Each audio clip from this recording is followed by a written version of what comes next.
Hello, Raw Food Rehab. Today is Tuesday, April the 6th.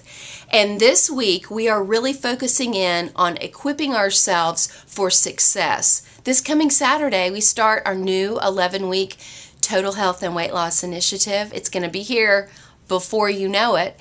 And so what I'm trying to do is give you some additional tools that might be helpful for you. You may not care, you may not need them, but I want to offer you as many resources as I can that I think some of you may find really helpful. Today I'm going to give you two links from two of our Raw Food Rehab members, Jody and Nikki. Both of these ladies were with me on our very first 11-week initiative when we were just doing research we had our very first little Raw Food Rehab website where it was just like a handful of us who were doing research for my book, The Raw Food Cleanse, and both Jody and Nikki have been with me since the very beginning, and so they are veterans to this 11-week initiative idea, and so they have both come up with their own particular ideas of how they get organized and how they do meal planning and grocery shopping and meal preparation, and they both have blog posts, and I'm going to give you those links. I found it extremely helpful for me in my own personal life. Nikki has a background, she's very artistic, she's worked in the food service industry, so she's got her own way of doing it. Jody is also very creative, she's an interior decorator, and her ideas and her creativity really shine in some of these areas. And so I would encourage you to take a look at their blog posts. And these aren't brand new, these were something that they've put up in the past, and we've had really good results with a lot of members of our website incorporating this into their planning. One of the things that I'm going to do is I'm going to get into my kitchen over the next couple of days when I have time, and I'm really going to work on cleaning out some of the old things in my refrigerator. You know, I just really want to get a clean slate started. I know that I've got some jars of something in the back of my refrigerator that seriously are science projects at this point. So my goal is to get in there and just wipe everything clean and only leave in my refrigerator foods that are going to support me on my journey. And no, I don't live in a household where everybody eats raw food. I have cooked food people here. I have two teenagers that live in my house. So, I mean, I've got food here that is not necessarily my food, but I kind of try to keep it separated out.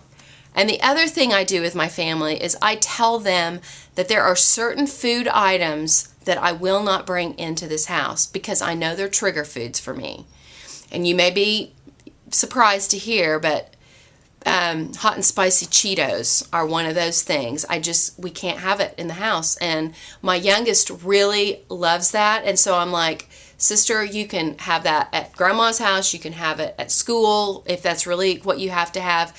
But it's not coming in my front door. And she laughs at me, and so we're cool with it. But I mean, I just know I will sit and eat those stupid things and get that swollen Buddha belly, and then I'll be kicking myself and do the whole pity party thing. So we just don't go there. I just don't go there. That's something I've learned over time, is just don't bring the offenders into the household. So I'm going to be going through my pantry, and I'm not going to do a meticulous organization. I'm just going to kind of make sure that I've got room to bring the good stuff in. I'm not doing a whole lot of superfoods or supplements right now. Financially, I'm just not in a position where I can do that. So I'm just really focusing in this next 11 weeks on the basics, just getting as much raw and living fruits, vegetables, nuts, and seeds, and sprouts. I'm going to be doing a lot of gardening in my own backyard, growing some of my own food, which is really helpful. It's going to help your finances if you're in a position where you can do that. If you are interested in growing your own food, either in your own yard or maybe you've just got a little apartment and you want to get into indoor gardening, check out the greenhouse. Check out the garden here on Raw Food Rehab. There's so many great ideas and conversations that are going on in those two rooms that can really help you save a lot of money, and freshly picked, locally grown, organic, if you can do it, food is so much more nutritious, so much more nutrient dense than food that's traveled 1,500 miles and has been on a truck for however many days or even a week, and then by the time you get it home and actually eat it, I mean, there's not always that much nutritional value left in it. So these are things to be thinking about. I'll also put the link, I use it all the time, but we have a thread up that says how to stay raw on a fixed income. It's really helpful to give you ideas of how to make this doable so that you're not going to break the bank over the next 11 weeks. Keep it simple. It's my secret to success. I'm most successful and I stay raw the best when I keep it simple. So I encourage you to do that. Reach out to other members on this website. Get to know people. If you see somebody commenting and you like their energy and you like their spirit, go friend request them and leave an encouraging word on their page. Everybody, we're here together. We're all working on the same goal of maximizing our health. Some of us are trying to lose weight. Some of us are trying to recover from serious health crises. And some of us are just here because we're smart and we know that this is the path that we're supposed to walk on. I'm not one of those people. I had to have a wake-up call before I got into this lifestyle. But wherever you are, be a support and let us support you. We love you here and we're thrilled to have you here. Stay tuned because I'll be back tomorrow with another video. I'll see you then. Bye.